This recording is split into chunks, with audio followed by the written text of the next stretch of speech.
nípa Saheed Balogun àti ìyàwó rẹ̀ tí gbogbo wa mọ̀ sí Fathia Williams tó jà wípé ó ti lọ fẹ́ èèyàn míì.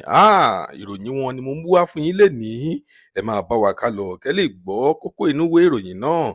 Ẹ wá nǹkan fìdílé kẹ́ lè gbọ́ kúlẹ̀kúlẹ̀ ọ̀rọ̀ náà. Tó bá jẹ́ ìgbà àkọ́kọ́ tí ẹ ń wo fídíò wa nìyí, ẹ jọ̀wọ́ ẹ tẹ subscribe button láti máa rí púpọ̀ lára àwọn fídíò wa wò. Ojú tí ẹ fi ń wò wá kò ní fọ́, etí tí ẹ fi ń gbọ́ wa kò ní di láṣẹ Ìdùmarè.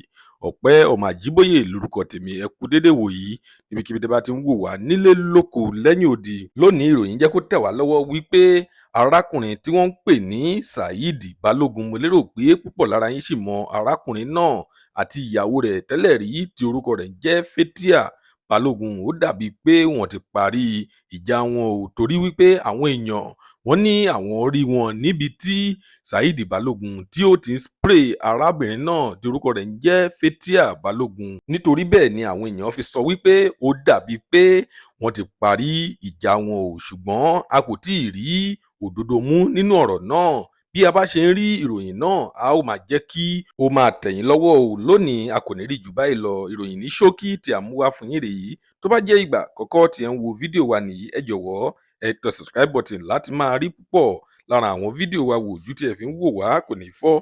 Ire lójú gbogbo wa ó máa rí o. Ó tún dọjọ́ mi, ọjọ́ rè ó dìgbà.